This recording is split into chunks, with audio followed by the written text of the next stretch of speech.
Yeah, I am from the dusty streets of Hammanskraal, and I hope that my shoes are not dusty as we speak.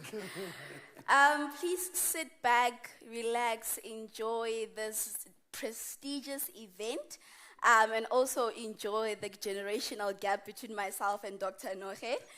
So we'll just be balancing the day for today. Yes, we are a bit delayed, but make conversations, connect. I will be connecting, and I'll tell them that, I met this from Melrose, from Melrose, and all of that. Please do enjoy, and yeah, see you again. See you again. Age before beauty. Thanks.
That's what I was.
Good afternoon, ladies and gentlemen. I wish to welcome you all to this august occasion. It's the 11th annual memorial lecture of Matthew Goniwe. And I wish to acknowledge you all, our guest speaker, Dr. Naledi Pando, and the MEC of Gauteng, MEC in Education, Sports, Arts and Culture, Mr. Matume Chilwane, and the leadership at GDE, and also acknowledge the presence of the board of Matthew Goniwe and the management of Matthew Goniwe as well, and also Saibono and all our partners, and also the representatives from the SGP associations and teacher unions. And I would like to thank you all and all protocols observed, and thank you for your patience. We're about to start with the formal program, but more acknowledgements will be made as we journey throughout the program. I was just highlighting and acknowledging. You are welcome. And like I indicated earlier on, I'm with Jessica Ngobeni, a learner from Sikhululekile and SOS School. But before we move on with the program, I'll call on Jessica maybe to call the first item on the program. Thank you, Dr. Nache. Very good afternoon again. My name is Jessica Ngubeni, and I will be co-directing with Dr. Nache. You know, one day you're just sitting on your study table using notes, accounting notes actually, and they're written Matthew Goniwe, and then the next day you're sitting on a stage and you are co-directing a program from Matthew Goniwe.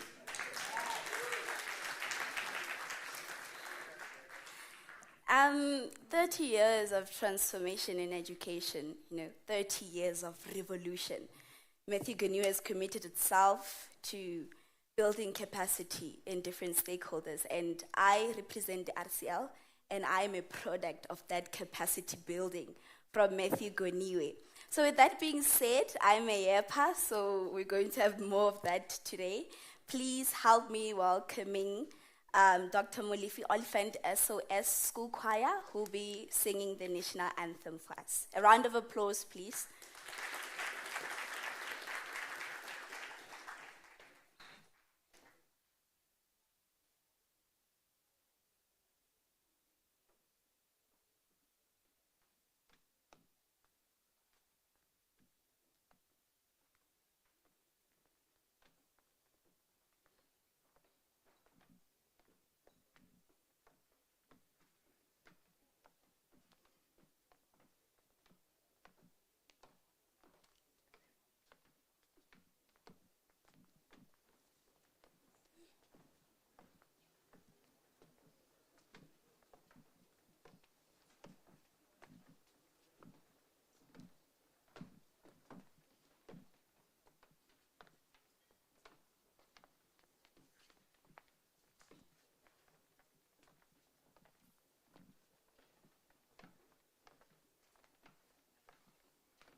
May we please stand as the national anthem is about to be sung?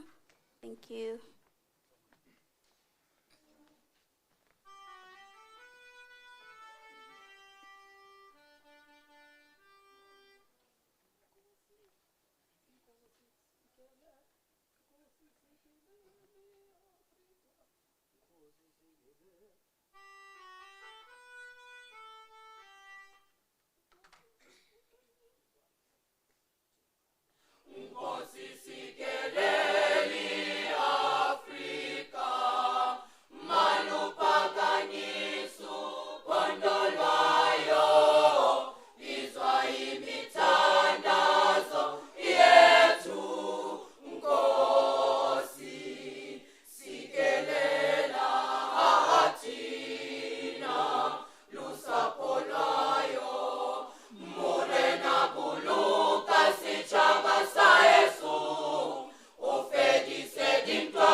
Thanks, choir.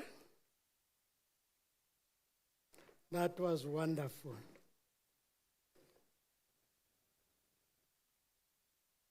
The involvement of learners was deliberate, ladies and gentlemen, just to showcase the talent and the beauty that we have in our schools. Continuing with the acknowledgements, we acknowledge the Goniwe family and the entire Keynote delegation with the formations and structures from that community in Keynote. We are all welcomed. But more acknowledgements will be done by other speakers as they come to the podium, and they will do so as well. But it's safe to say that all protocols observed for now, but more acknowledgements will be done by the speakers. At this point in time, without any further waste of time, I'll call upon the Matthew Goniwe Chief Executive Officer, Mr. Spusiso Mahlangu. He's a very charismatic leader and a very energetic and hands-on. Over to you, Mr. Spusiso Mahlangu.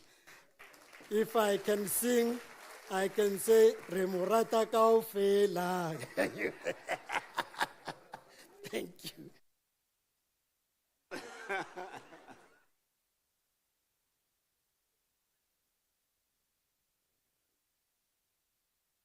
Unfortunately, they say if everyone likes you as a leader, then you're not good.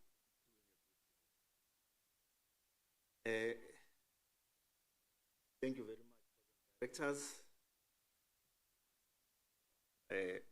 Dr. Noche, who's a colleague at Matthew Goniwe School of Leadership and Governance, and Miss Jessica Ngobeni. With Jessica, we identified her around April or so. She was doing the same kind of job for the farewell of Minister Angie Motshekga, and we like the talent. And we did say whenever then we host an event, we'll make sure that she's in the lineup.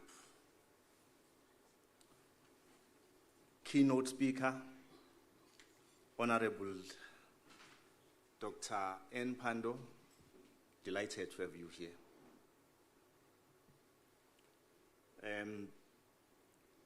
The MEC is on his way. We'll also acknowledge him in absentia. He will join us shortly. He had urgent matters that he needed to attend to. We also have the presence of the Goniwe family, already acknowledged by Program Director. We were hoping to see Bishop Mbulelo Goniwe. He's not yet here, but we'll acknowledge him in absentia. The delegation is led by the son of the late Matthew Goniwe, Mr. Nyaniso Goniwe. And we also wish to acknowledge Ms. Vyogazi Nkukwana, who's also a member of the Goniwe family. We'll also sadly pass our condolences to the family for their recent loss of Ms. Nobuzwe Goniwe, who was the daughter of Nyamega and Matthew Goniwe. Chairperson of the board, Mr. Lidimo, board members of MGSLG, we are all acknowledged.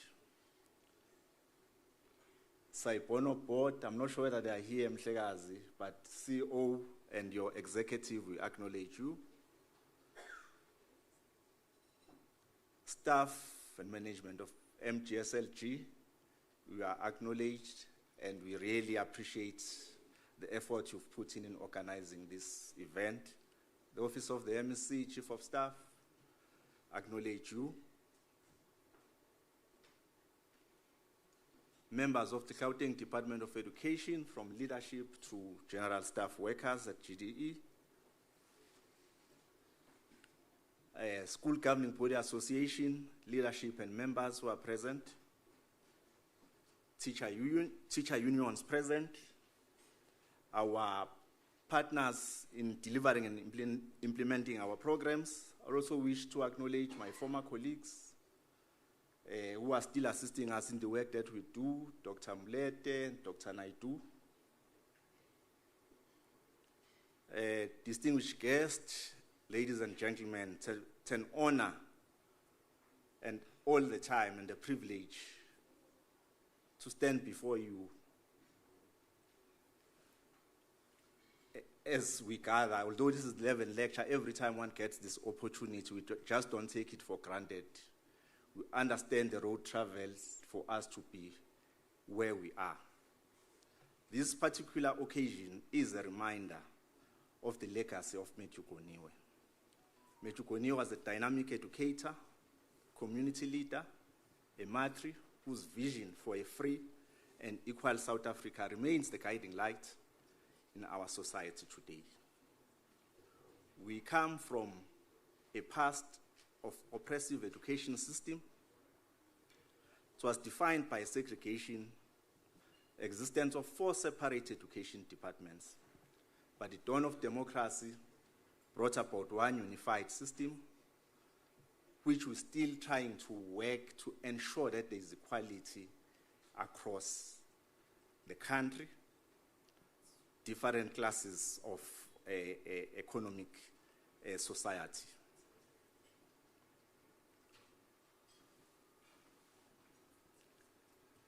As we recall that the previous system was deep in inequality was deeply entrenched. There was discrimination, and it was embodying the vision of apartheid architect Hendrik Verwoerd, who famously declared that blacks should never be shown greener pastures of education, but should know their station in life as hewers of wood and drawers of water. These were entrenched an ideology that condemned black children to a life of limited opportunity, with an education designed to keep them subservient and under-resourced. The dawn of democracy sought to reverse the devastating effects of Bantu education, which was a system that systematically denied black children access to quality education, resources, and skills. Today, as we reflect on our journey, these reforms that Department of Basic Education has introduced continue to serve as a cornerstone in our fight to provide every child, regardless of race or background, with an education that empowers them to achieve their fullest potential. As we mark this milestone, we celebrate the remarkable progress the country has made, but also acknowledge the challenges that remain. Our democracy is a living entity, and it is our collective responsibility to nurture and strengthen it for future generations.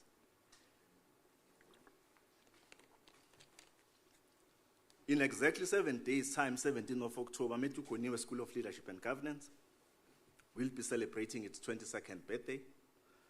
It was established 17 October 2002. This institution was established out of Matthew Goniwe's enduring belief in the power of education and leadership to transform society. For over 2 decades, the MGSLG, as Matthew Goniwe School of Leadership and Governance is known, has played a pivotal role in developing leadership within our education sector, driving improvements in school through a number of interventions that we implement, and ensuring that our young people have the opportunity to thrive in a democratic South Africa. As much as the lecture is designed, or it's intended to keep the spirit and legacy of Matthew Goniwe alive, but we also take this opportunity to elevate the role of this institution as a developmental institute, which is actively repositioning itself towards becoming a higher education institution. And this transformation, we believe, reflects our commitment to expanding the impact in shaping leadership and governance in the education sector. as we transition into this new phase, the lecture is very crucial for fostering collaboration and innovative thinking that will guide the institution as it redefines itself. As the country celebrates 30 years of democracy and MGSLG 22 years of existence, it is fitting to reflect on the lessons Goniwe will have left us, which is the importance of education as the foundation of a just society, the necessity of strong leadership in building sustainable communities, and the power of the people coming together to reflect meaningful change.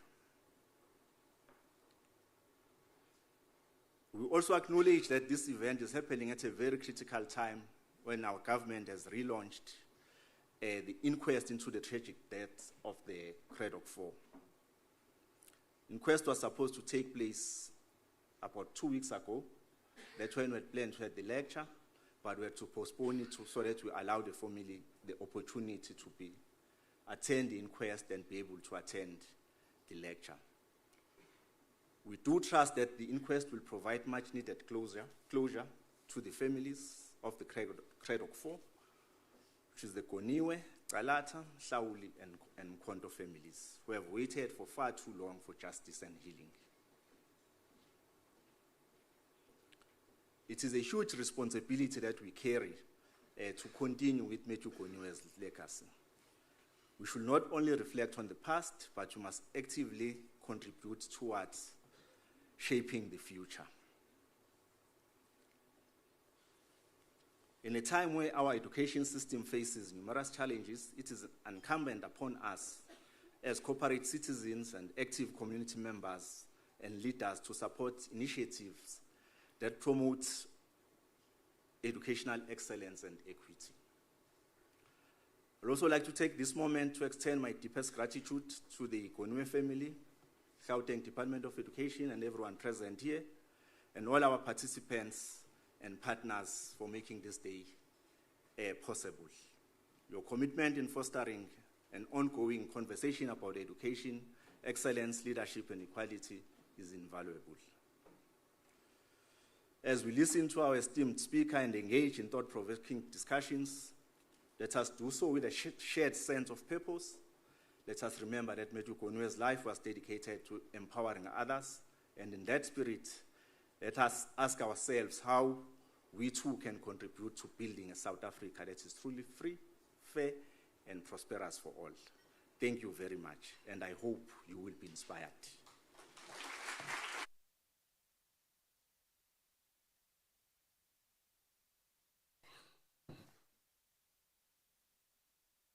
Thank you so much, CEO. Ladies and gentlemen, just a small announcement.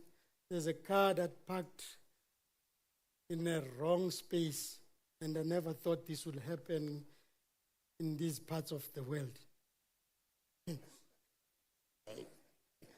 The car is DD40PW. I didn't ask for the make of the car. You can sneak, we might not notice you. Or they say it's a Sentra, I'm not too sure. Joking, DD40PWGP. Let me allow Jessica to introduce our next speaker. Thank you so much. Thank you, Dr. Nache. Thank you, Mr. Mashangu, for the wonderful address. He did mention that we met somewhere. We were dining. I love what he said. He said we should not only reflect on the past, but we should contribute towards building a better future. And he left us with a very powerful question. What are you doing to contribute to the future of South Africa? There's the future of South Africa there at the back. Please join me in welcoming Mr. Tsidiso Lidimo, who is the MGSLG board chairperson, to give us a welcome address. A warm round of applause. Thank you very much. Thank you very much, program directors, Dr. Noche and Jessica. I'm quite excited that you declared that Matthew Goniwe is playing a role in what you are becoming.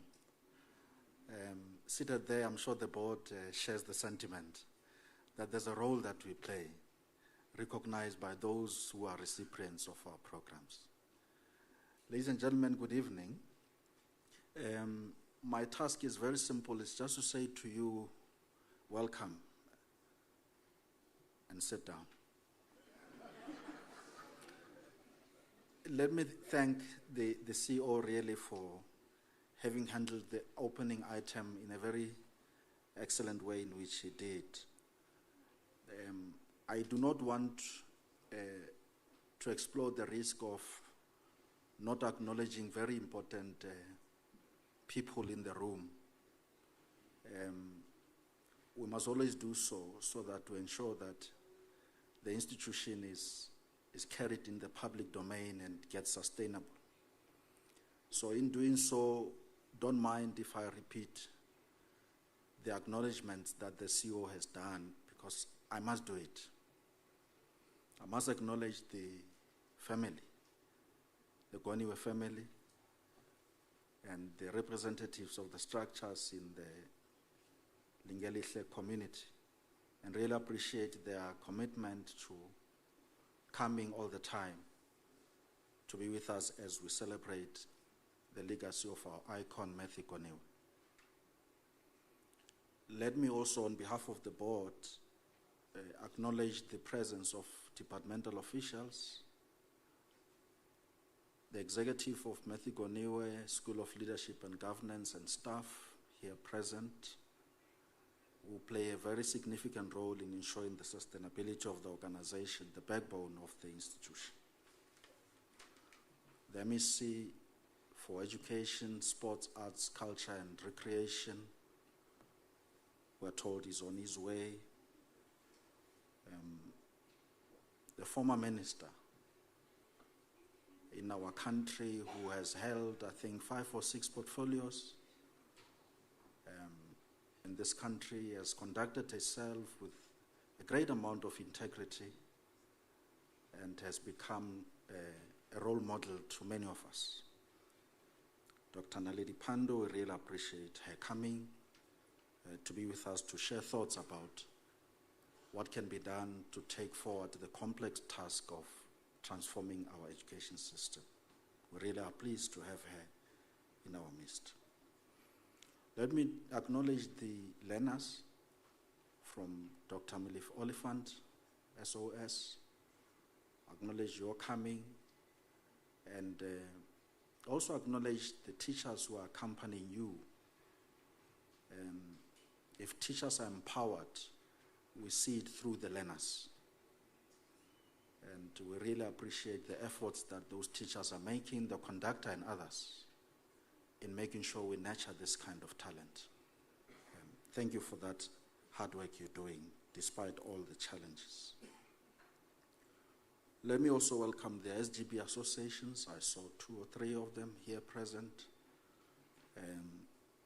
The teacher unions, RCLs, here invited. I saw the CEO of Saibono, our counterpart in the training space. I am not sure if the CEO is accompanied by board members. If they are here, let me also welcome them. This is the 11th annual memorial lecture that we do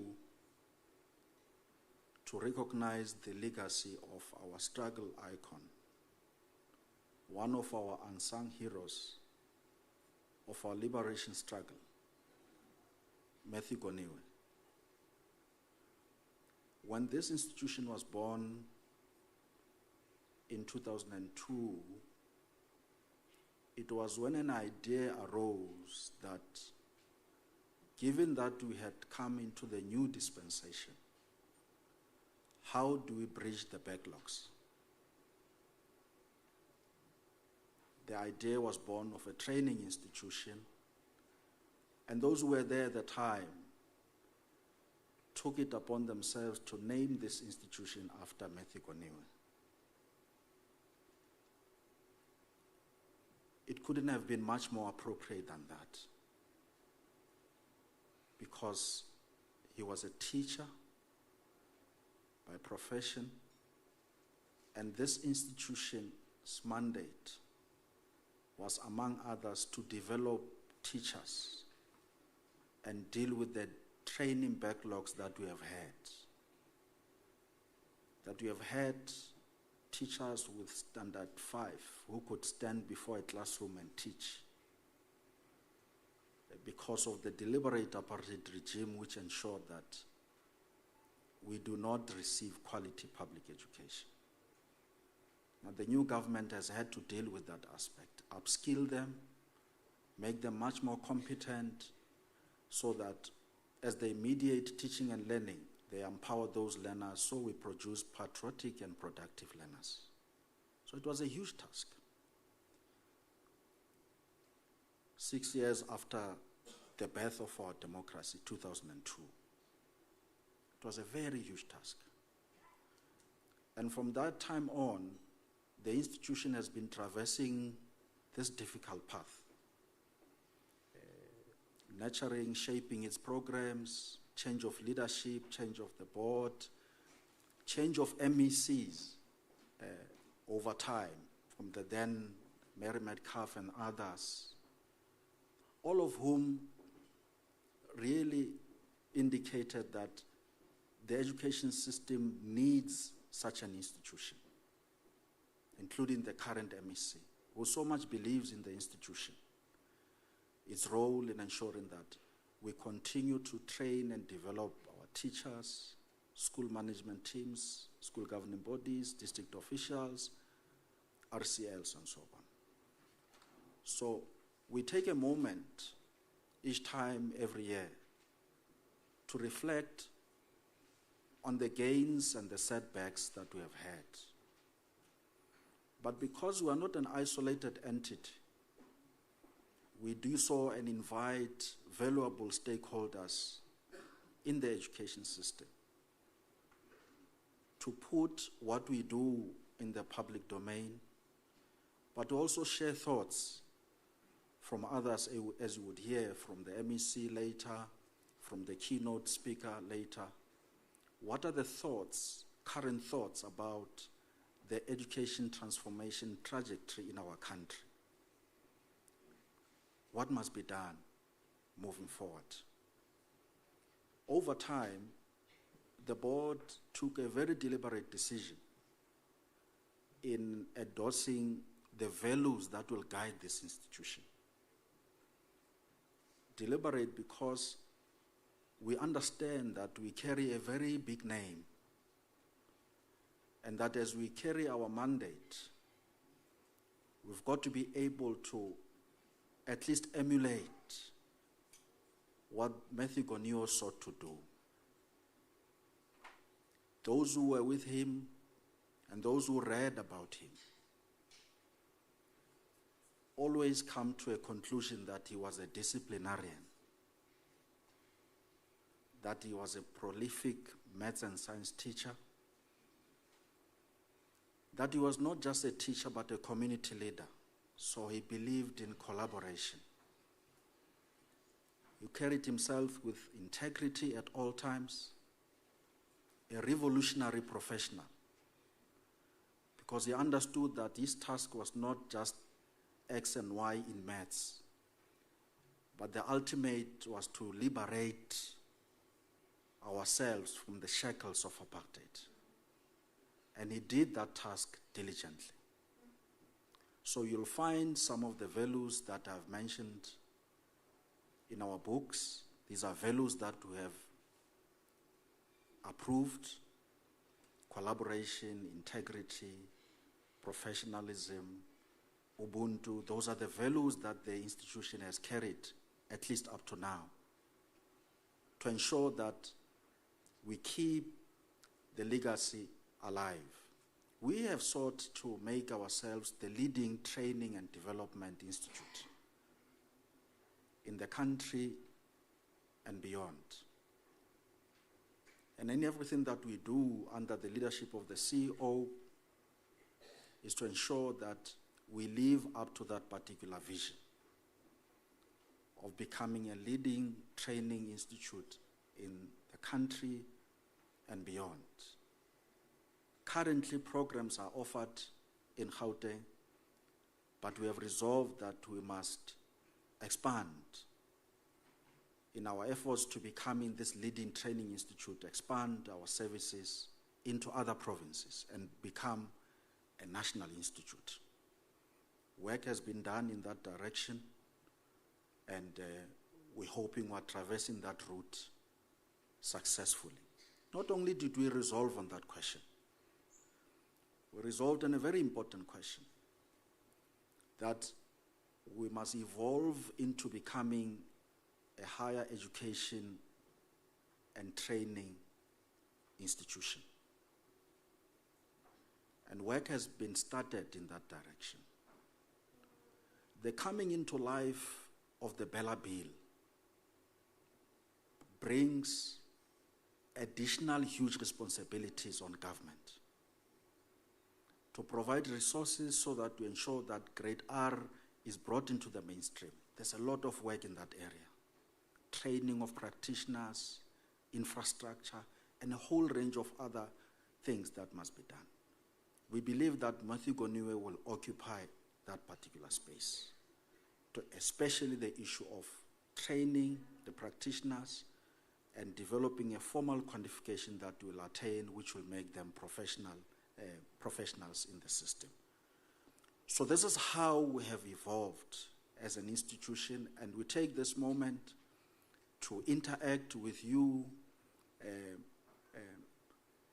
in sharing ideas about how best we can traverse this route collectively, in ensuring that the challenges that we still have, many of whom are stemming from the legacy of apartheid, can be overcome in a collaborative effort with Matthew Goniwe at the center of that education transformation drive. So as we gather tonight, we hope that the keynote address will empower all of us so that we consider new ideas as we reposition the institution into becoming a fully fledged higher education institution. The timing could not have been much more appropriate. October is a month where the world is celebrating teachers.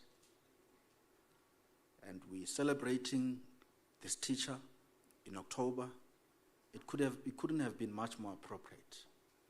And the running theme for the current period is value the voices of the teachers, which is what we seek to do all the time, so that we understand their needs and respond to their needs, so that we can be able to help them produce productive citizens and patriotic citizens. So, as we converge this evening or this afternoon, we believe that this lecture, among other ventures that the organization undertakes, to put it in the public domain, to share ideas, to innovate, will be part of the ventures that help us, all of us, to understand the current challenges and what needs to be done moving forward.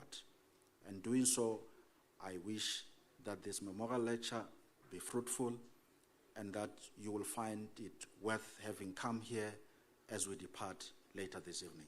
Welcome.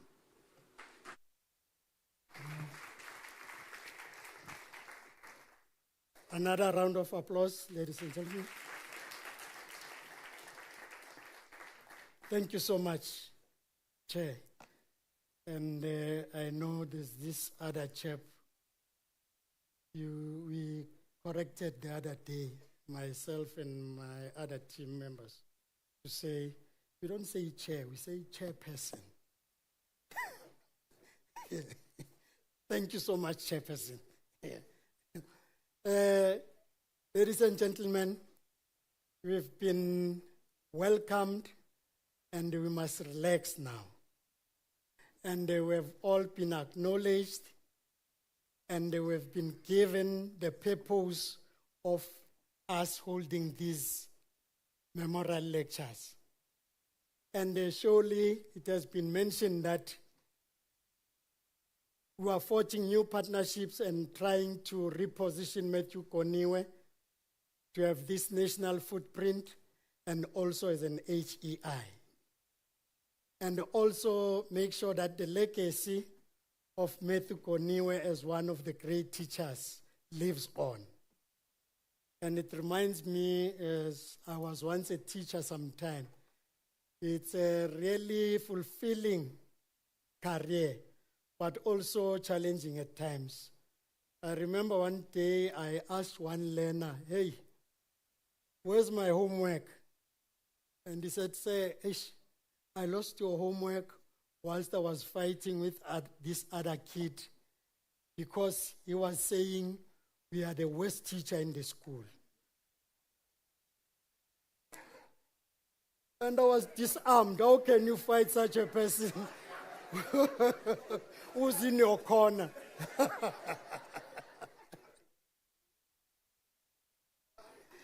And as they said, Matthew Goniwe was a maths and science teacher. I come from that group of teachers. One wrote to me, dear sir, please stop asking us to find your ex. She's never coming back. And please don't ask us why.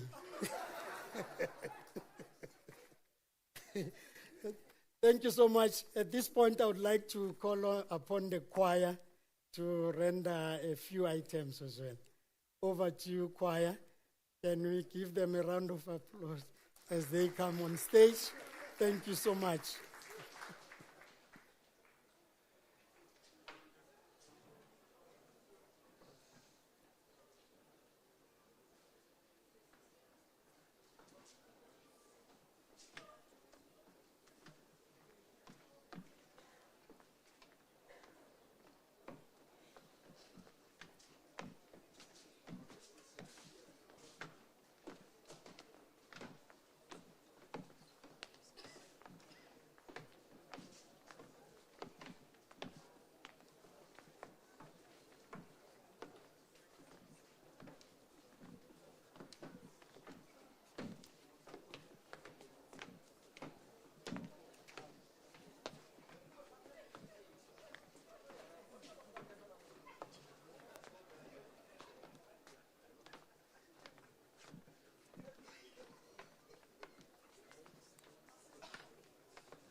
Nala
Thank you so much, choir. A round of applause, ladies and gentlemen. Dr. Molifi Oliphant School Choir. It's an SOS school. Thank you, conductor, as well.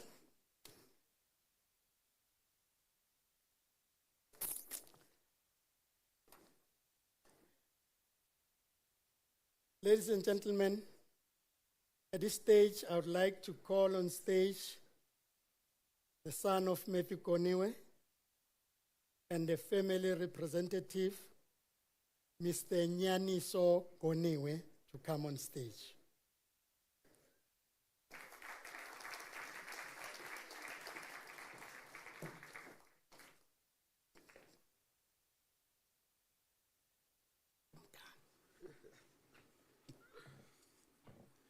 Good evening, everybody.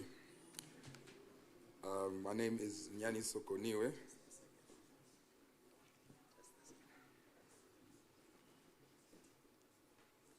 Thank you so much.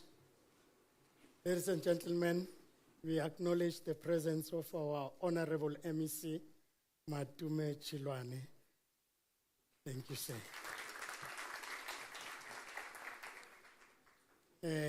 Sorry about it. No, that's fine. Thank you, Nyaniso. As I said before, I was disturbed. And as some of you might know, I'm the son of the struggle hero and the giant, Matthew Goniwe. I'm here representing the Goniwe family and leading the CRADOC delegation that's present. I want to say it has been such an honor to be part of this wonderful event. And on behalf of the Goniwe family and the rest of the broader delegation, I would like to extend my heartfelt gratitude to the Matthew Goniwe School of Leadership and Governance, MEC, the chairman, the board, CEO, EXCO, and the management, esteemed guests, and a host of dignitaries that are part of this grand occasion. They say gratitude is not only the greatest virtue, but the parent of them all. Our relationship with the school has been one of honor and dignity. We want to cultivate and grow this relationship as long as can be, and long may it continue. When you talk about Matthew Goniwe, we talk about a man with many sides, multifaceted giant with many skills.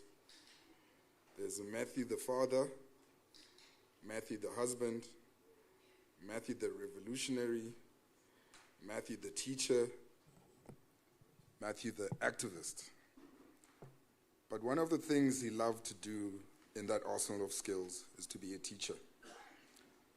One of Nelson Mandela's famous quotes about education is, "The power of education extends beyond the development of skills we need for economic success. It can contribute to nation building and reconciliation." I believe Matthew had the same dream and aspirations about the future of this country.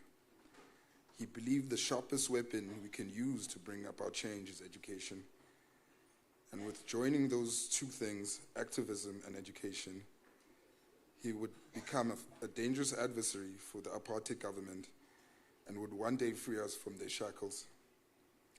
As many of you know, this year we celebrate the 30th anniversary of democracy in South Africa.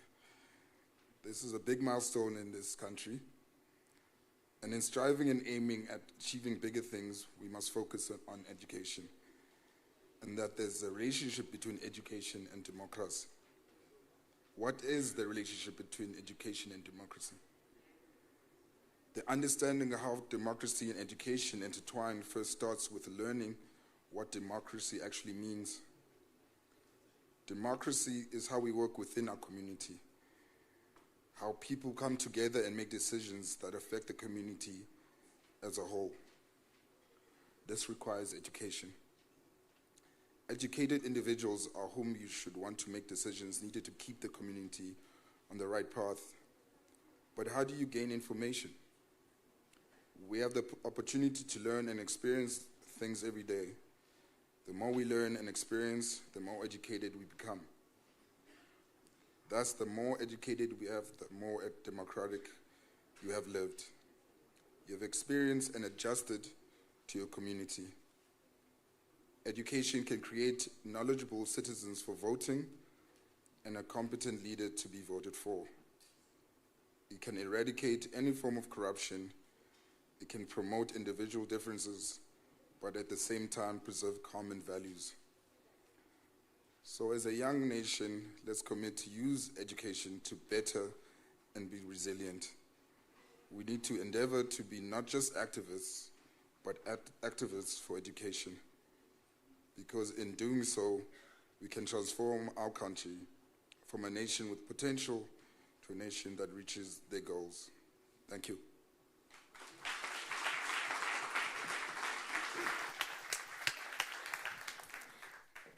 Thank you, Mr. Goniwe. And I quote Matthew the father, Matthew the husband, Matthew the activist, Matthew the teacher. And next up, we have an item, Matthew Goniwe documentary, The Servant Leader. Sit back, relax, as you're about to watch a very exciting film. Let's go.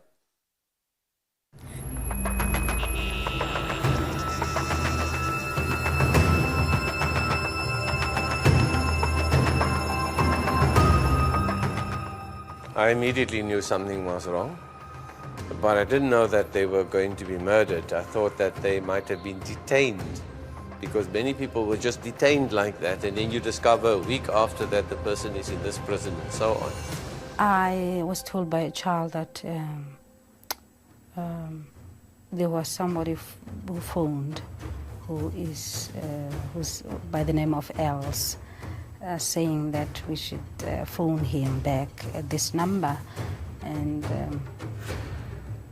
telling the guy, that the child, that the car has been found, Matthew's car has been found, and it is bent down. Matthew Goniwe was the youngest brother of children of 8. He was the youngest. He went to the St. James Primary School, and from there to this secondary school. And from there he went to Hilltown, where he passed his matric. And he went to Fort to do his teacher's diploma. Why do you think the police won't allow us into this township? Well, I would say that it's because they don't want you to see the conditions in the township. They don't want you to see the condition of the streets, the condition of the roads, and the fact that there are really no social amenities in the township. I would say that that is the main reason. To talk about Matthew Goniwe, and including my life, was quite a daunting task. He adored the youth. He was the president of the Kredok Youth Association. He was quite a remarkable figure to be true. Very sort of understated, charisma. You certainly felt it when you were in his presence. Matthew was a brilliant maths and science teacher, but also a strict disciplinarian. These qualities earned him a lot of respect and praise in the community. His deep sense of community, of recognizing that when children are in difficulty, you need to connect with the family. He would visit families, he would address issues of hunger. That is something that I wish would inspire more schools, more teachers. We have an institution that helps us a lot, the Matthew Goniwe School of Leadership and Governance, that we are using as a Department of Education to ensure that we instill particular values and other aspects within the sector. So we are pulling the values of Matthew Goniwe so that we can impart on our education department as a whole, in particular the educators and the learners. Matthew Goniwe was a towering political figure in our country. As you would know, he was a teacher. But he saw his responsibility as not only limited to teaching children in class. He was a community leader. He was an activist. He was a well-rounded change agent. Very funny part of it is that when you sing about him, he'll sing about you. Back, there was this song that says, Matthew Goniwe is our leader. And then he will say, no, Mopomene is our leader. That's how he was. Matthew and I were probably of the same age, give or take. and we could engage on that basis. And you feel solidity. You feel this is not somebody who's there for the ride. This is a leader who's steeped in values, who was an educator, and who used the opportunity of being placed in a school to educate young people in Cradock, but also to build a sense of community. He really should have become the Minister of Education in the post-apartheid government. We even talked about it, before he died. Lingalile was one of the most organized townships in the Eastern Cape. It was quite disciplined. It was pretty, it sounds odd to say, but very non-violent if the police didn't intervene. It was when the police came that the violence erupted. It was unlike, he managed to harness the grievances of people. I still remember in the earlier days in 1981, 82, when the family used to be harassed. My brother-in-law was taken in at some stage and was shown Matthew's file. And the same security guy said to my brother-in-law, look at your brother's file. It's so big, it's so huge. Obviously they were scared of him. Not physically scared of him. He was ahead of them in various ways.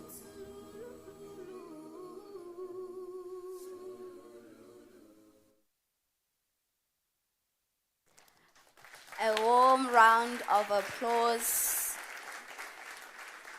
My heart is racing, and I'm sure everyone went through the emotions of their own. I would like to call on the MEC. We have addressed by the MEC an introduction of the speaker, who is Dr. Naledi Pandor. I just have to mention that I was with Mr. Matumechilwane on February when we were launching our school. And I will never forget that day because there was cake on that day. And so, because there was cake and we are a lot in the school, we knew we are not going to get that cake. But I was Mr. Matume's escort on that day. And I was with another learner. And he said, no, come. And he called us. He was having cake. And we said, Mr. Matume is calling us. And he said, no, have cake, guys, have cake. Have cake. And he gave us cake. So I just really had to share that. To show. And I hope we never get tired of telling Matthew Goniwe's story. I hope we never get tired of that. As much as we are building the future, looking to the future, but I hope that we always have moments like this, where we look to the past, where we remember him, and where we share the story each and every day. Ladies and gentlemen, help me in welcoming Mr. Matumechilwane up to the stage.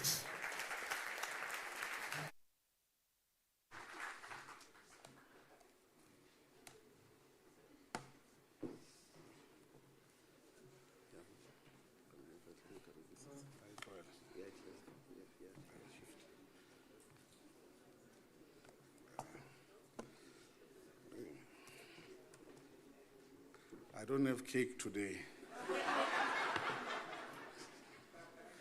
But I would have loved to share the cake. Thank you so much, program directors. I would want to firstly start by really apologizing for time. I had one of those days where it was just everything on top of the other. I just came back from a family of that deputy principal that was shot on Tuesday. Is it on Tuesday? He was shot while busy with the process and investigation in the school, in one of our schools. So we had gone to retrieve the evidence, the laptop that was stolen from him. he never made it back to the school and not at home as well. So this was a man of integrity, Deputy Principal Sipho Nkengetho. And these are teachers that when you speak about Matthew Goniwe, you can speak about their names as well in these times. So I'd gone to just share our condolences with the family and really provide support. It's not easy. It's not easy. This was an educator who was committed, really, really, really committed. You know, to quote his son, he says, "Ubaba Mbogo umuntu straight. Umuntu straight, angafuni into ezi wrong." That's how he describes his father. And for him to lose his life because there was of this case. But we have trust in the police, we have trust in our law enforcement, and we believe that the perpetrators will be apprehended soon, as soon as possible. Because we can't allow that, especially in our schools or related to our schools. The program directors of the day, thank you very much.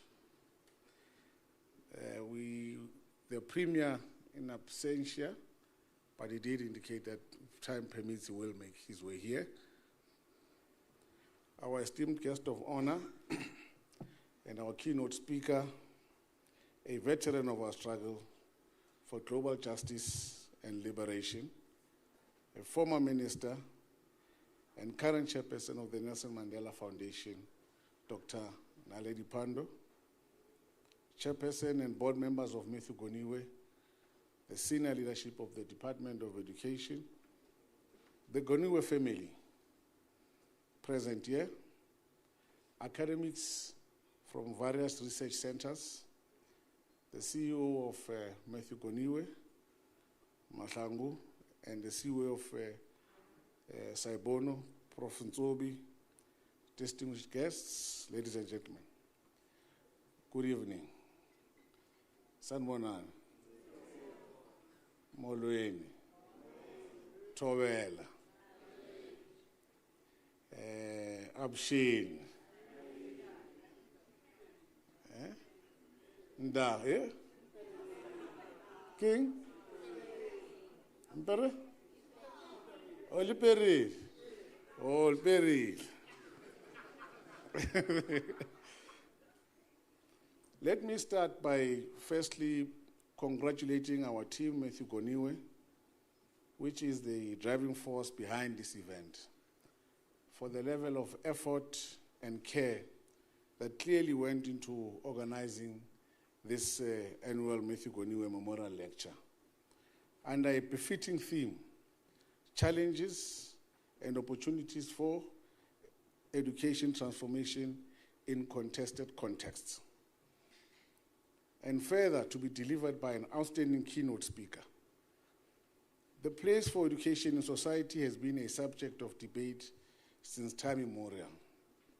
How we contribute to this debate is inextricably linked to what and for whom we believe education is for. Whatever the choice, the implications have often stretched well beyond the walls of our schools and universities, denoting the need for us to shoulder a lot more care and responsibility in the views we advocate for, the values we choose to promote or demote, the interest we choose to advance or overlook. As Marie Baptiste eloquently articulated in her work, Decolonizing Education, she said, nourishing the learning spirit. She said that education is inherently influenced by the cultural and societal frameworks from which it emerges. She notes further that education, like institutions and societies it derives from, it is neither culturally neutral nor fair.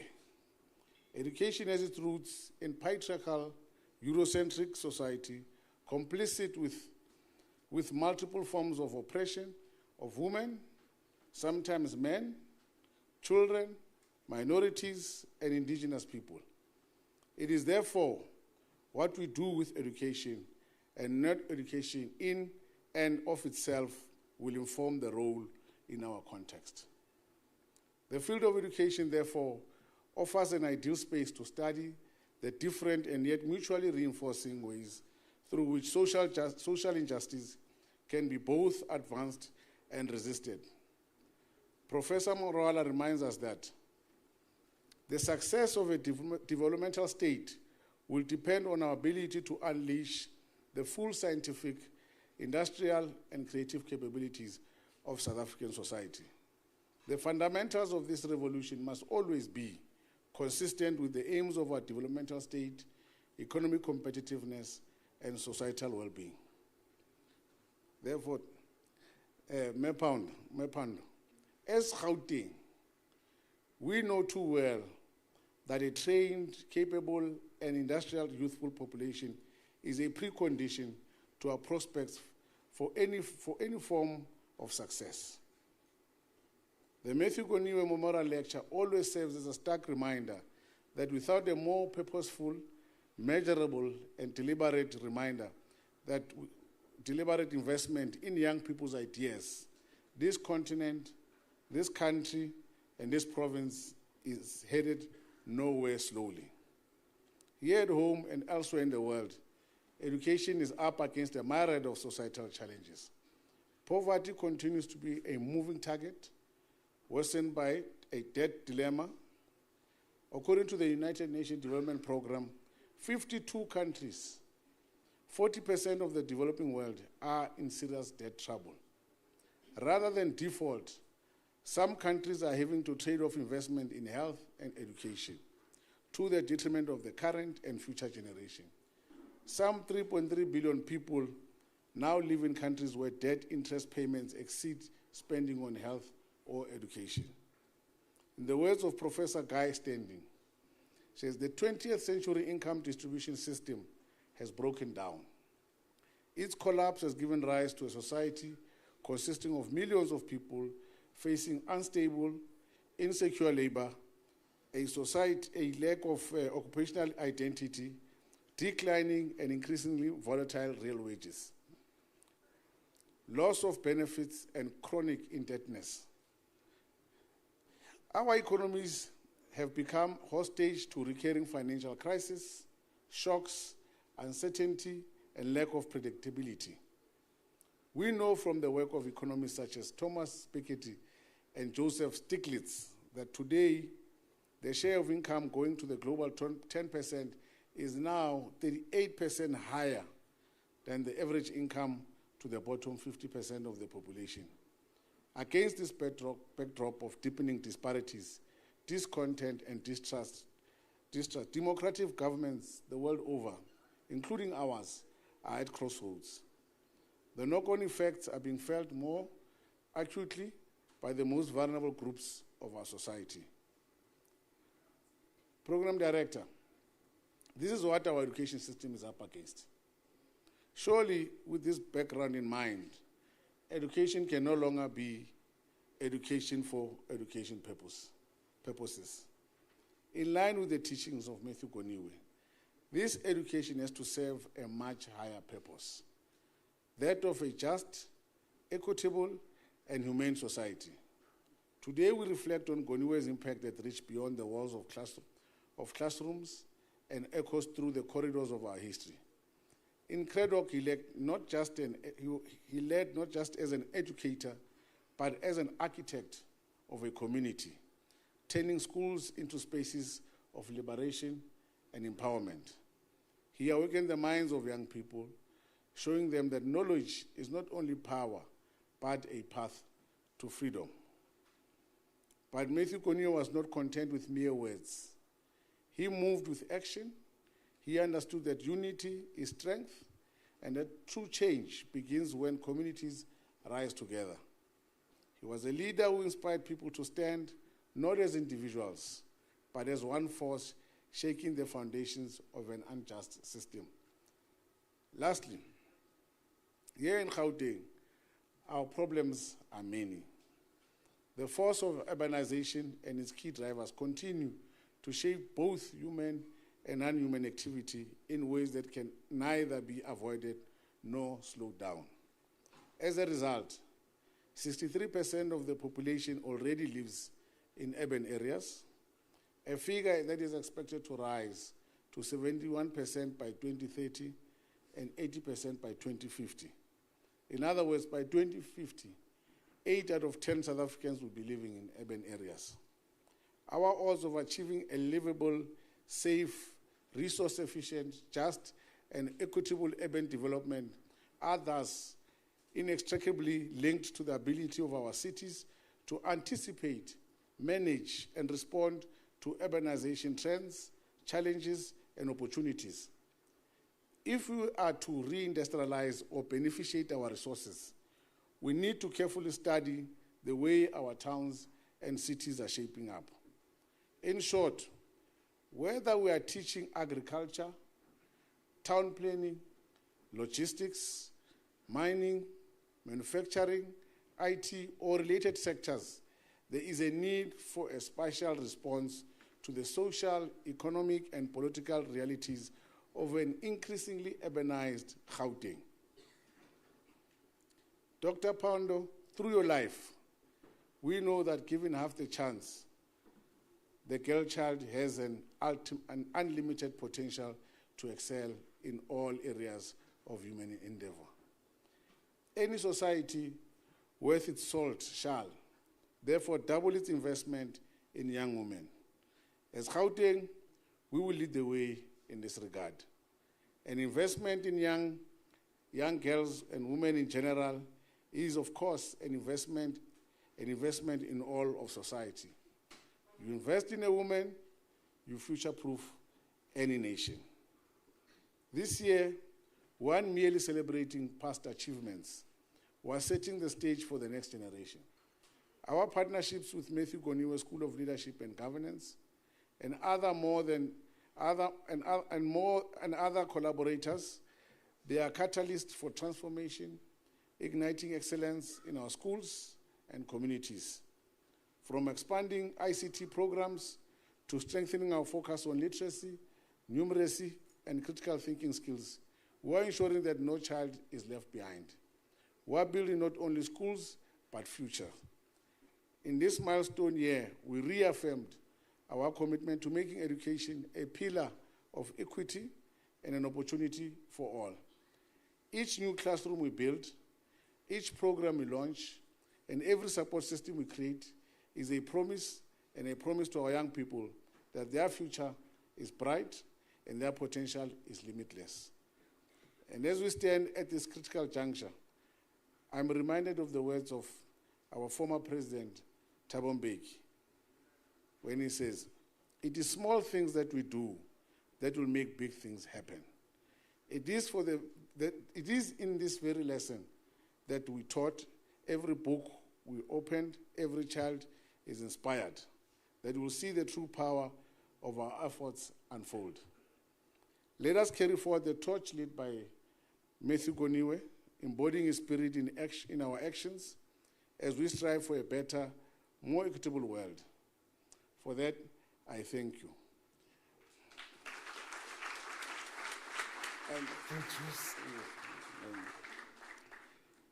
it is on this note that I take this opportunity to call on someone who is no stranger to us all. Dr. Naledi Pandor is a South African former Minister of International Relations and Cooperation from 2019 to 2024.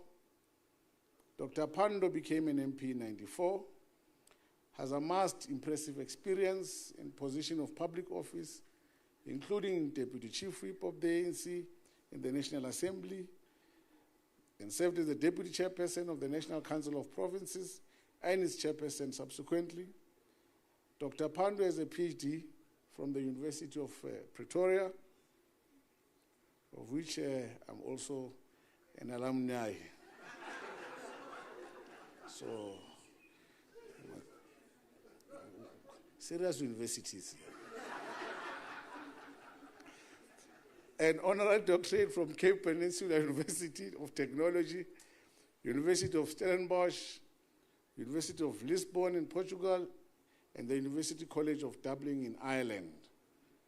Upon being awarded Germany's highest federal award, the Grand Cross of Merit, the German ambassador to South Africa, Walter Lindner, said, "Dr. Pandor is for us a symbol of the new South Africa, modern, innovative, dedicated to scientific progress, and also an outstanding female leadership." Therefore, ladies and gentlemen, may we rise to welcome our keynote speaker, Dr. Naledi Pandor.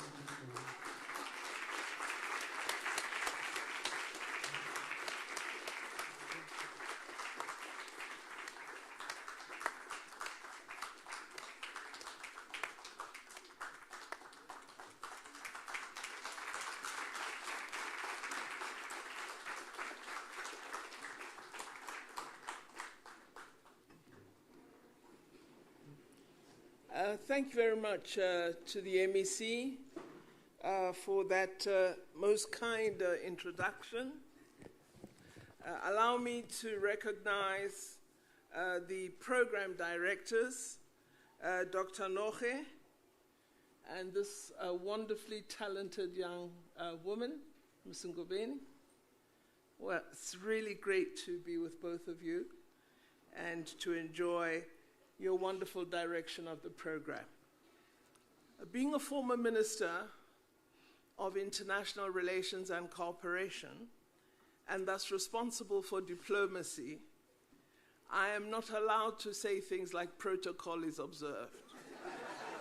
I have to say, MEC Chilwani, the chairperson of the Board of Trustees of the Matthew Goniwe School of Leadership and Governance, the CEO of the Matthew Goniwe School of Leadership and Governance, all trustees, all leaders of public institutions, distinguished guests who join us today, and most importantly, the family of Matthew Goniwe and the delegation from Cradock, a town and village that my grandfather, Z.K. Matthews, loved, and my whole family.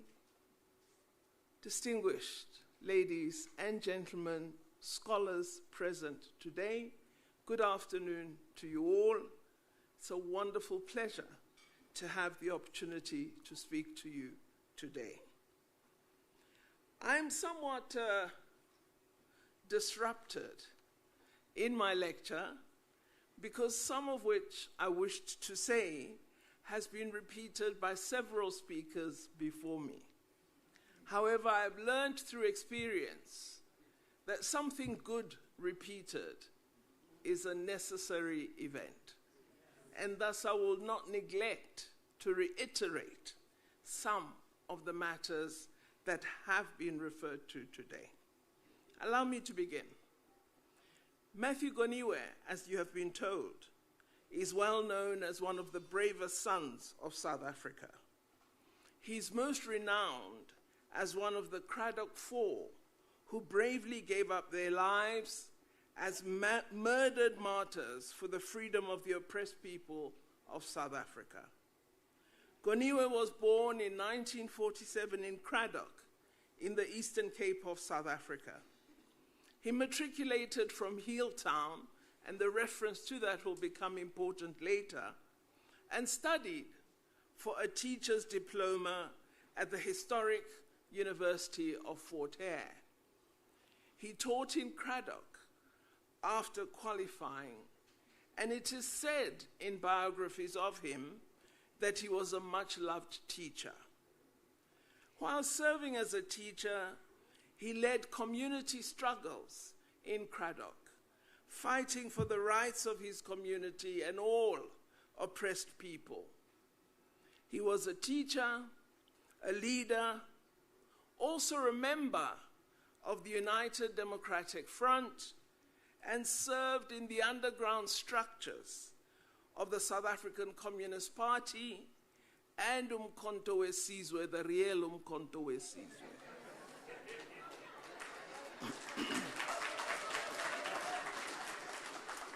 His leadership and robust activism attracted the interest of the security police, and he lived under constant surveillance and threat.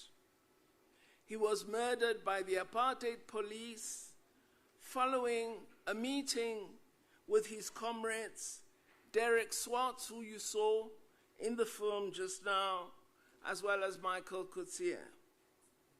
In June 1985, he was abducted along with his comrades, Fort Galata, Sparrow Mkonto, and Sicelo Mhlauli. And all Cradock 4 were brutally murdered by the apartheid police. I refer to this history because I worry sometimes that as South Africans, we are neglecting our history. And history is important for us to have a consciousness of who we are and thus to conduct ourselves in a manner appropriate to the heroes and heroines who gave up their lives for us. The reason some of us behave badly, steal public money, don't provide proper services, is because we've forgotten or neglect our history. If we recalled every day the sacrifices of persons such as Matthew Goniwe, we would be ashamed to steal. We would be ashamed to fail our people. So I repeat the history always so that we may remember, internalize, and act in accord. South African History Online reports that when Nelson Mandela visited the gravesite of the Cradock 4 on the 10th anniversary of their deaths, he said the following: "The death of these gallant freedom fighters marked a turning point in the history of our struggle. No longer could the regime govern in the old way. These were the true heroes of the struggle." This brief outline tells us of the hero we celebrate today.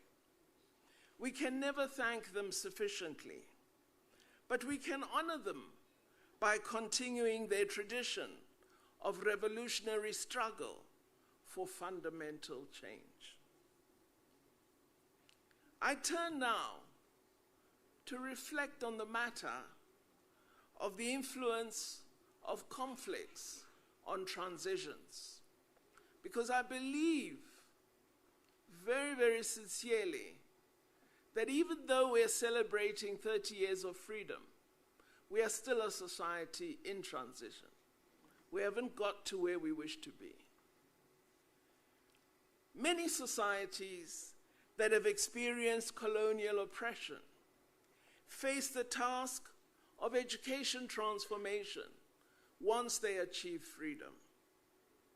Vietnam, for example, had to overcome imposed regional divisions between North and South that had been entrenched by different colonial regimes. The war between North and South, which was essentially a war between American soldiers and Vietnam dissidents funded by America, was a particularly vicious war for millions of Vietnamese. That war sowed deep anger among citizens and enforced separation on communities and families. Added to this dimension of war was the imposition of colonial languages for official communication, for schooling, and for governance. A further consequence of oppression in Vietnam was irrelevant education, poor skills basis, and inadequate industrial and productive capacity in a formerly oppressed nation. On our own continent of Africa, we are aware of the barriers created by colonial geographic boundaries. Linked to these were the colonizing effects of different religious sects and the imposition on us as Africans of colonial languages. Me ka gore ha re sa tlhola re tshwana ka gore re bua maleme a mantši ka gore ha re utlwane sentle ke bua leleme la kwa. In Southern Africa, we somewhat benefited from a common imperialist overlord. English became the lingua franca for most of our countries, making it easier in Southern Africa to communicate with our colonial masters in England and with our fellow Africans, for example, in East Africa, and rendering it near impossible to communicate with French-speaking West Africa or Spanish-speaking Guinea and Portuguese-speaking Angola. These colonial legacies pose intricate challenges for Pan-African ambitions, for goals such as African unity, for our desire for a continental legislative institution, and our great ambitions of an Africa continental free trade area. All these noble ambitions become practically improbable given the legacies of our colonial experience. The challenges become particularly complex for our inherited post-colonial education systems and our desire to transform them so they support our development goals. Our country, South Africa, has had to grapple with these constraints too. Some of you here might not recall that our hero, Matthew Goniwe, and those he worked with led a gallant struggle against something called Bantu education.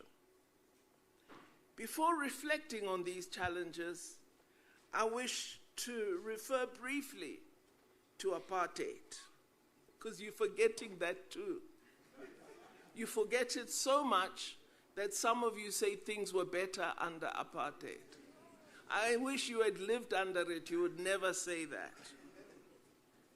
The concept apartheid features less frequently in our intellectual discourses, despite its very visible imprint on our inherited legacies.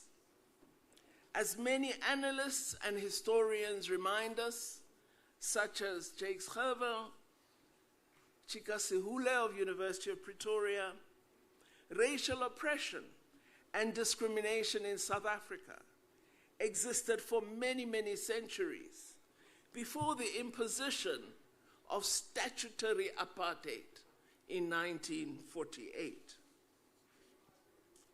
Racial oppression consisted of the denial of citizenship to black people in South Africa, of racially oppressive laws, and of practices in all social sectors that diminished us, as well as constant exploitation of black people as cheap and unskilled labor.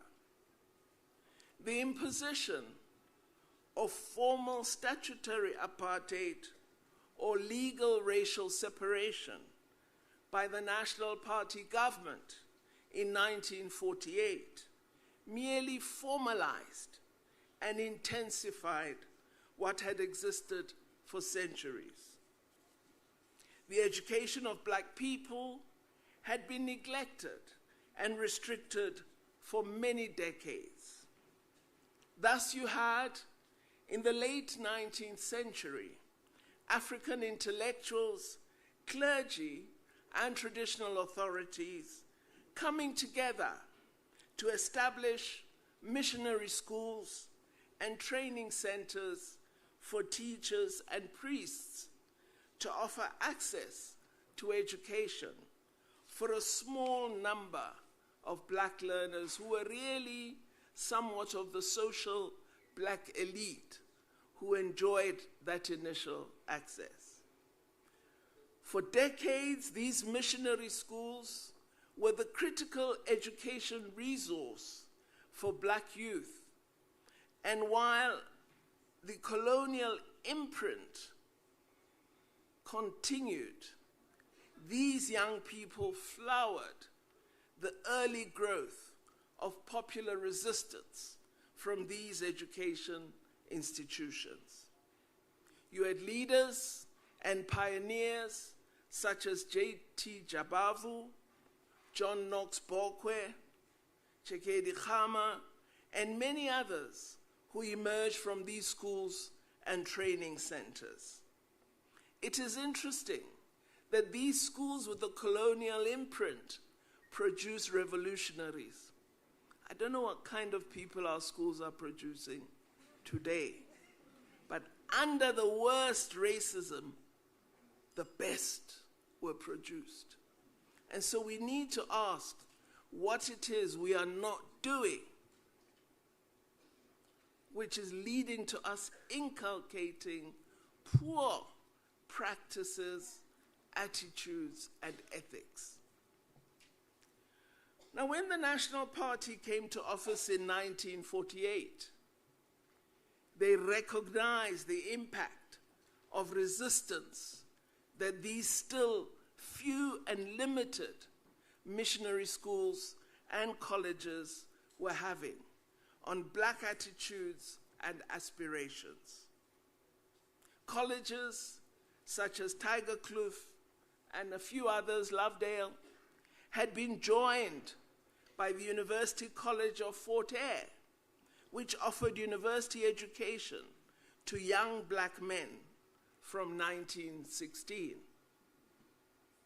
Observing the graduation of young black people, beginning with my grandfather Z.K. Matthews in 1924, the apartheid state decided it could not tolerate education institutions that gave black people ideas that were not aligned to the low station in life that apartheid had designated for them. Thus began, in the early 1950s, the nefarious plan to lower the quality of education for black people and only permit education that would render trainees suitable employees of white oppressors. The grand plan for this was codified as the Bantu Education Act of 1953. It was preceded by active destruction of the established mission schools and a range of prohibitions that intensified the active implementation of apartheid Bantu education. The main architects of Bantu education, Iceland and Verwoerd, made it clear in their policy speeches that skills opportunities for black people would be limited and that disciplines such as mathematics and science would be forbidden. So, Dr. Noche, you are unusual in being a mathematician. A key aspect of the new education policies, as I referred to in our societies in transition, a key aspect was the enhanced division of black people into ethnically and linguistically segregated schools that increased black separation and allowed for intense tensions between oppressed communities, especially in the metropolitan areas. Bantu education policy tended to be presented as an opportunity for relevant education for black people, and rarely as active denial of a full, comprehensive education. So the policy makers, the apartheid rulers, would say to us, we are doing this to improve you. We are making you learn in your language so that you are happy in your community. Because you're only going to live in your township, you're not going anywhere else. So we want you to be able to live there successfully. And when you're in your township, you're not going to need science, you won't need mathematics, so we're not going to allow you to learn those subjects. So they shaped us in inequity. And the challenge of transformation is we must resist that inequity and fight it fundamentally.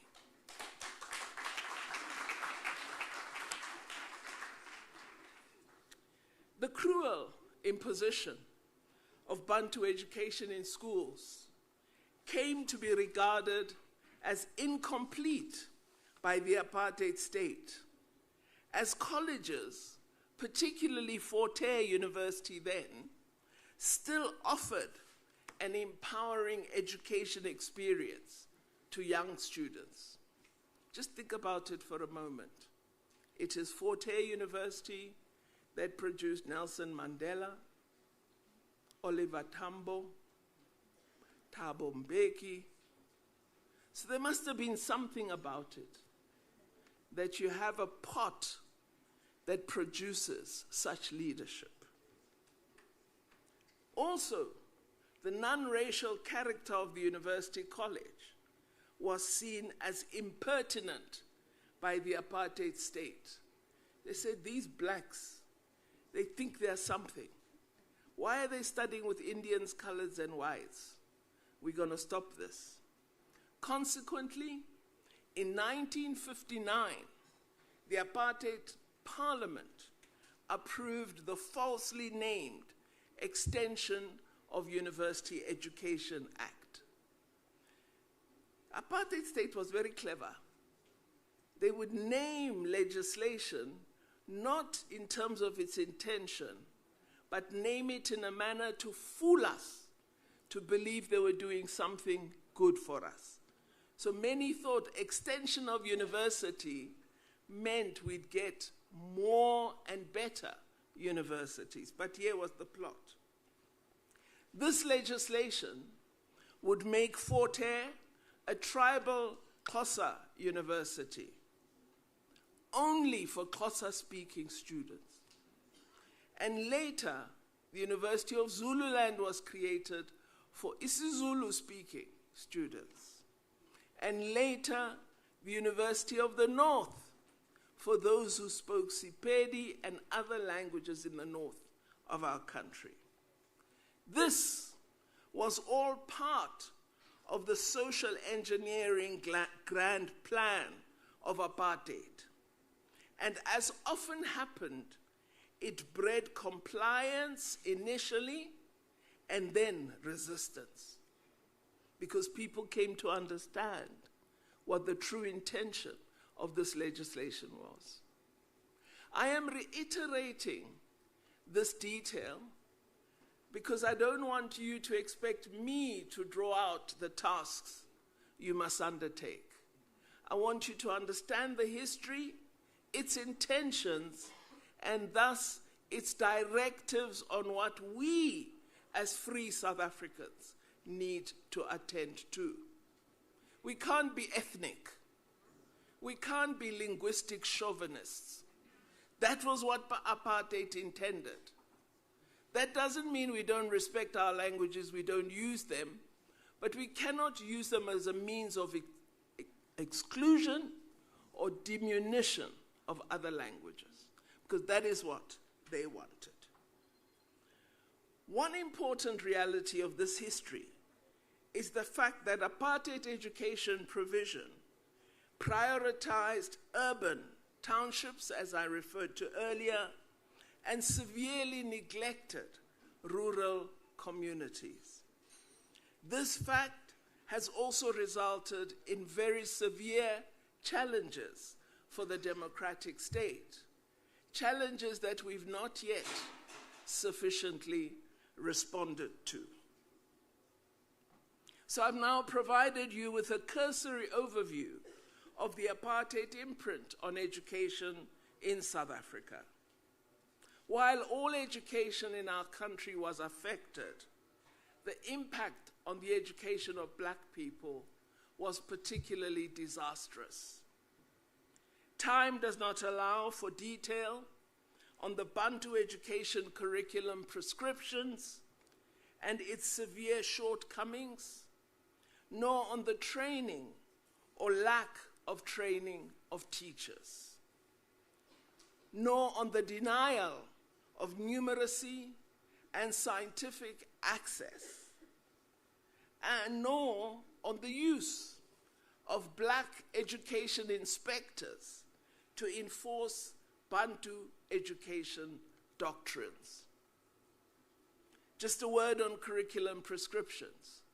One of my colleagues who attended school in schools that had the enforced Bantu education curriculum told me she was shocked to realize when she was much older and able to read that they had used the same reading text from sub A up to grade standard 5 at school. No change in textbook. That's how limited the education was. Useful reading, should you want to go into more detail on some of these aspects, might be found in the short stories of Njabulo Ndebele in the collection Fools, or the excellent expositions, which are very true to life, in the writing of Eskiam Pahlele. Students of black consciousness fully understand the impact of racism on individual and societal consciousness. The mental effects of self-doubt are fully described by Steve Biko in I Write What I Like. All these features of apartheid education and more formed the legacy that we inherited in 1994. So when you read our analysts who are criticizing us for lack of progress, and it's true, there have been many failings. But if they do not quote this history and its impact, they are dishonest analysts, because this history had an effect and continues to do so today. I firmly believe that our 30 years of democracy has recorded impressive progress in education change in South Africa. I acknowledge freely that there remain many challenges, but the strides we have made are noteworthy. First, the freely elected government, led by President Mandela, boldly introduced 10 years of compulsory education for all children. This, I believe, was a bold beginning, and it has achieved progress in that near universal access to education has been achieved in our first 30 years of democracy. There are many naysayers on this one, and I remind them that in Britain, they adopted the Magna Carta in 1200, their first constitution, 1200. They introduced compulsory education for all children in 1944. We introduced it within the first 2 years of our democracy. It was a bold and important step.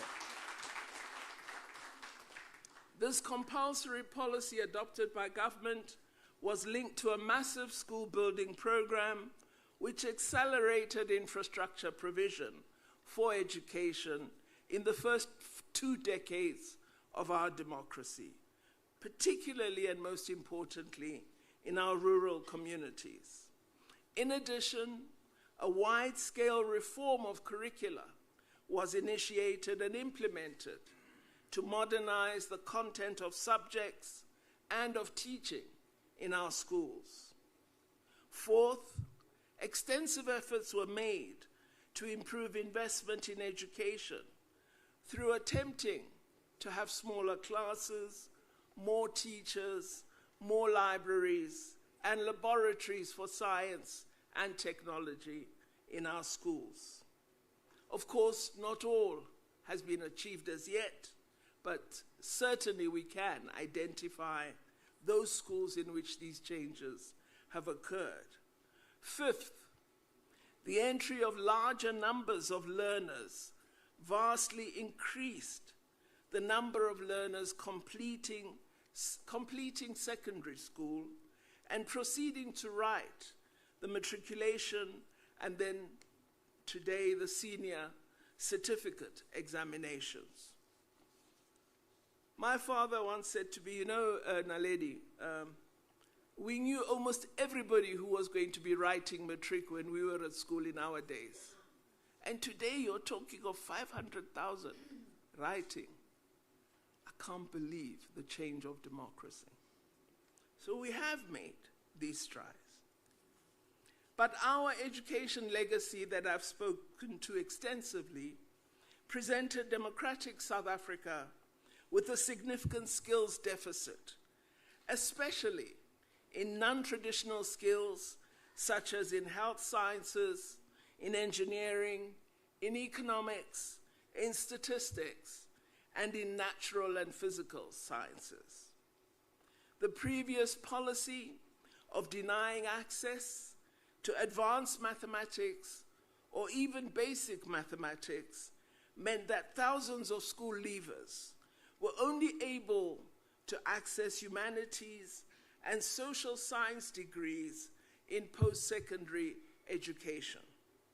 Whenever I mention this point, I get into trouble with those in the creative sectors because they think I'm criticizing the creative sector. I'm not. We have to acknowledge that the imprint of apartheid denied us significant numbers of engineers, of statisticians, of economists. It's a fact. It's not a negative toward humanities or social sciences. But humanities and social sciences are not the only skills that will help us achieve the changes that our country is desperately in need of. Even in the technology-focused Technicon program offerings, when we had Technicons in the past, before the mergers of post-secondary institutions, we found that these Technicons, whose remit was technology, offered administration programs and management because these were easier to offer and teach rather than offering subjects in technology and innovation.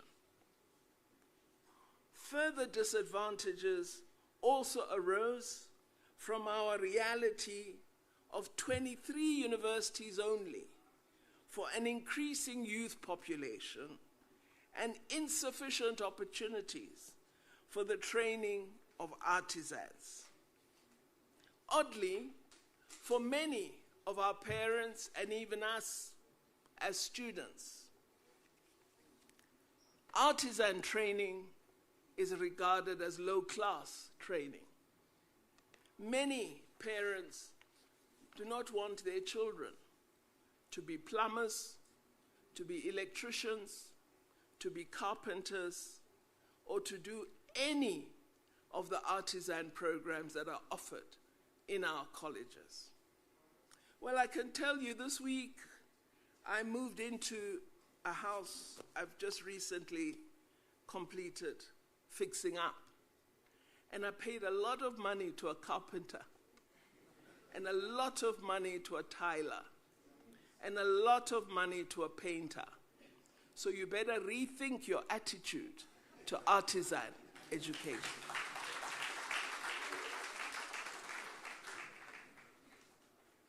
And really do not frame us as a people to be trained in theology, sociology, or social work. Imagine us differently. These challenges we all face present, in my view, welcome but difficult opportunities for us in post-apartheid South Africa. Our government has had to expand higher education providers and to diversify post-secondary education institutions. And I'm very excited at the changes I see in our colleges of technical and vocational education. The narrow scope of university disciplines has been broadened to incorporate technology studies and to expand science and engineering. In fact, just this morning, I was speaking, I don't know, why people can't leave me alone. I'm a retired old lady. But I was speaking at a higher education conference. And I was mentioning to them the value of our early investments in science, when everybody thought we were crazy to invest in centers of excellence, and said to us, put the money in this building or that building. And we said, no, we want to have 100 centers of excellence in South Africa because science will advance our society. And one of those centers of excellence was the center that identified the COVID variant Omicron. So our early investment paid off. So it's important that as we grow our disciplinary fields, we do not neglect science and engineering.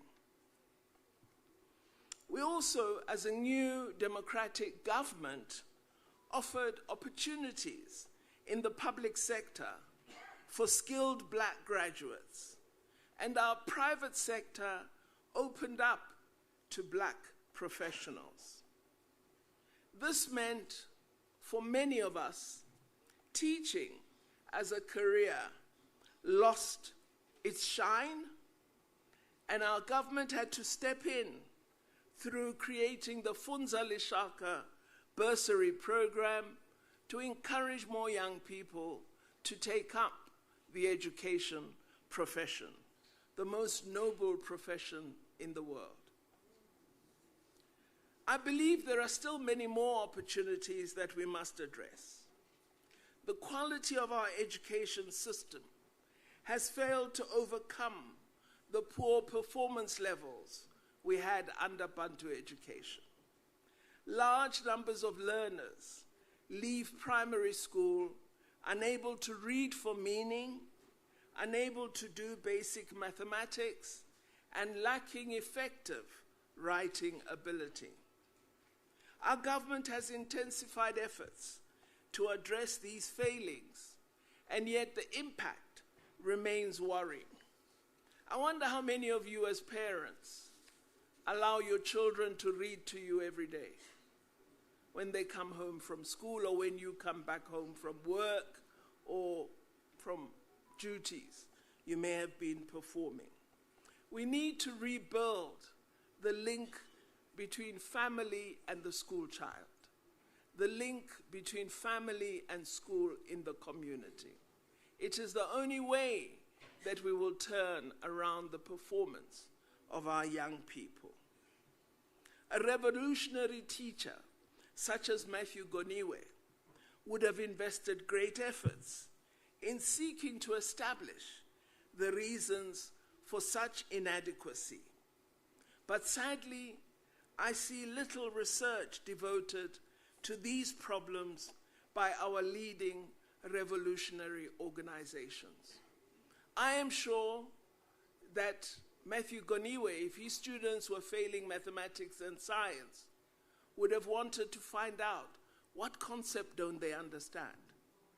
Why can't they find Dr. Noche's ex? Why can't they understand? Why can't they understand the function of y? Why do they not get x squared and what it means? Why don't they understand the interesting character of an isosceles triangle? I'm sure he would have been worried. And when our Pearls studies, the tests that our primary school children do, when they announce the results every few years, when our primary schools do the tests, I wonder how many teachers of reading actually say, I'm going to find out, what am I doing wrong? Why are my children not able to read? Let me link up with the university. Let me ask MEC Chilwani to get university academics into my school to help me understand what's actually going on. I don't wish to merely be a subject of investigation or poor results. I, as a teacher, I, as a principal, wish to be in a school that is an agent of change. And if we investigate sufficiently, if we as parents take on a role of seeking to assist our schools to achieve good results, we will begin to see a change. But as long as we treat ourselves as external observers of what is happening in our society, we're not going to change our country. Apartheid didn't cater. All of us were its subject. All of us were oppressed. We now need to be involved. We now need to seek out answers. And I want us to depart. This is not in my speech, but I want us to depart from this notion that we have that the government will do everything. Can you imagine if Matthew Goniwe had said, hey, Dizobela, you know, apartheid is apa, izolungisa indaba eCreddoc. We have got to be actors in society. And this notion, and it must be something we change, that our governing party, the ANC, can do everything, it's a wrong notion. It is us as actors in society who will influence the change. I say that being a great lover of my party, the African National Congress. I believe there's also massive opportunity for radical improvement and transformation of rural-based education. It is in this aspect that decolonizing education could begin. The demand for decolonization of education seeks refreshed, relevant, quality content of Africa and the South, seeks teaching approaches that synthesize technology and mentoring, seek a link that acknowledges Pan-Africanism as a critical force for the regeneration of Africa. This hatred that we have for ourselves, by our hatred for fellow Africans from other countries, is something we have to stop. We've got to look at how we improve the whole of our continent, what role we can play as South Africa, because we're one of the countries that is the wealthiest, the most industrialized on the continent, and we have lessons to offer others so that they improve too. They develop their productive capacity, and then there are reasons for their citizens to remain in their country and just visit us and go back. But if we don't play a role in developing the rest of Africa, we're going to continue to hate each other and complain. I believe our new approaches and policy of the next 30 years should practically throw off the shackles of colonialism, should embrace our African identity, and should center our education practice on the realization of the African Union's ambitious Agenda 2063 and the realization of the goals of the African Continental Free Trade Area. Matthew Goniwe and his comrades would expect much more of us than the reproduction of slightly amended norms of colonial practice. They would expect fearless, challenging, brave, and innovative graduates from our schools, our colleges, and our universities. Graduates carving a new place of pride for Africa, rather than merely bemoaning a past history. I can almost hear Goniwe and Biko calling on us, rise above history, rise above legacy. Thank you very much for listening to me.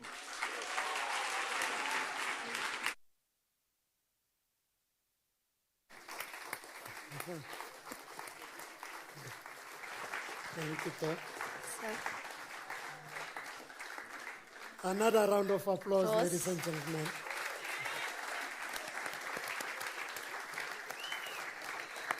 I were not even qualified to paraphrase or summarize what you have said. Definitely. Yeah, SABC emotion. Yeah. And I'm sure Dr. All we can say, thank you so much. Thank you. And I'm sure Dr. Pandor, receiving a gift was also not in your speech. So we would like to present you with this gift to show our admiration, our appreciation. Matthew Goniwe is presenting you with this gift. Please treasure it and just know that you're my role model and you're standing on business. And I remember I was talking to one of the female ourselves when I was saying that the E in Naledi stands for excellence and educated. Educated. So please do accept this gift. Thank you. A warm round of applause.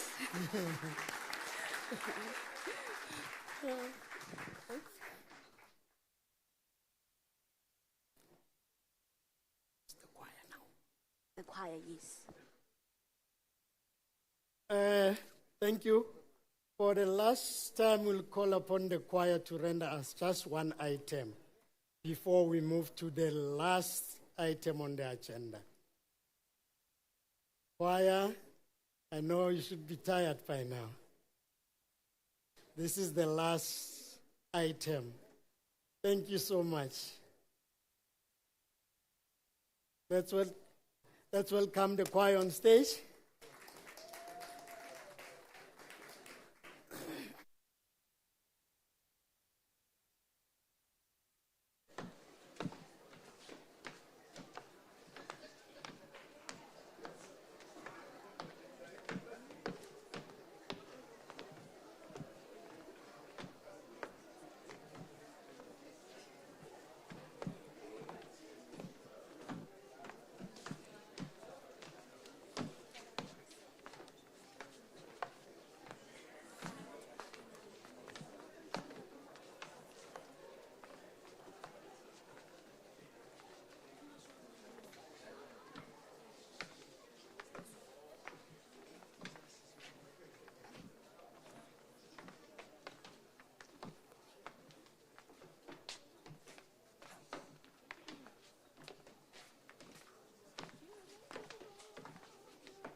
Goniwe.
Ladies and gentlemen, another round of applause for Dr. Molefi Oliphant.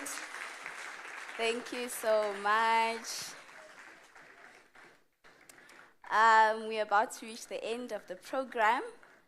I would like to call on Ms. Lorraine Makula, who is the director of MGSLG Board of Directors, who will be doing our vote of thanks. Ladies and gentlemen, help me in welcoming Ms. Makula.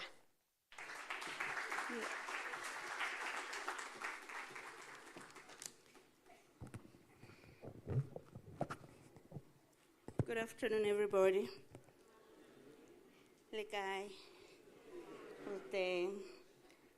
Dr. Molefi School Choir. You've really had us entertained. Thank you very much.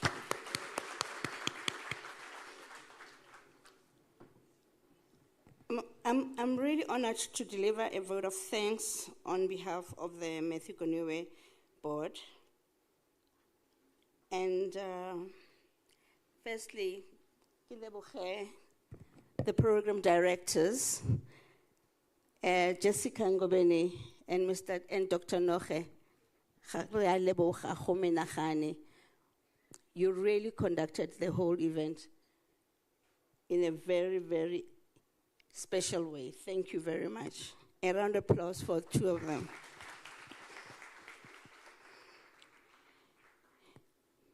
I'm going to speak in Xhosa. And allow me to do it, please. But I'm going to do it. Ndibulele usapho laka Goniwe ngokuzimzamaza elitheko lokubuyisela galela amabheleka lama dabukele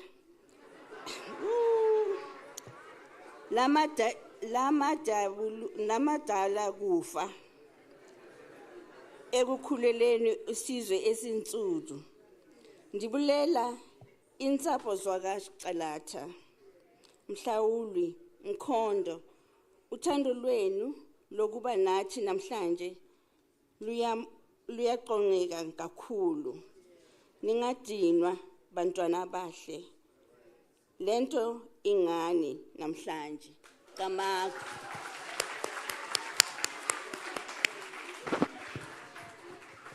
esmopedi gilikile kamata MEC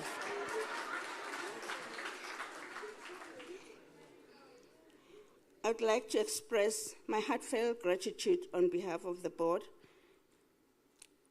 of directors of MGSL in our keynote speaker, Dr. Naledi Pandor, for gracing us with her esteemed presence and sharing the inspiring words with us. You are greatly appreciated. And there's a lot to learn, young kids.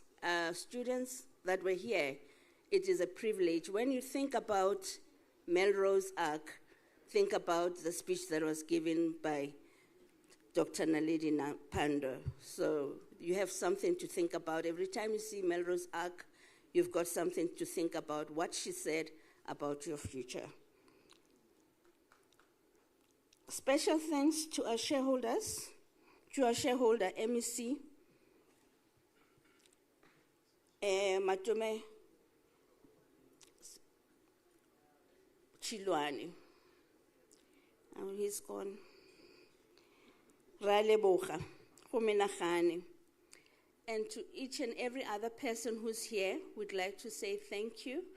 But most of all, we'd like to say thank you to the Matthew Goniwe staff, the CEO, well, you know, whatever it is that you've come up with regarding this event, there's a lot of behind the scenes that happened that you actually showed us that you are capable and that you could come up with an event like this one. And for that, we are forever grateful. And I would like to say to everybody that is here, enjoy yourself and safe travel home.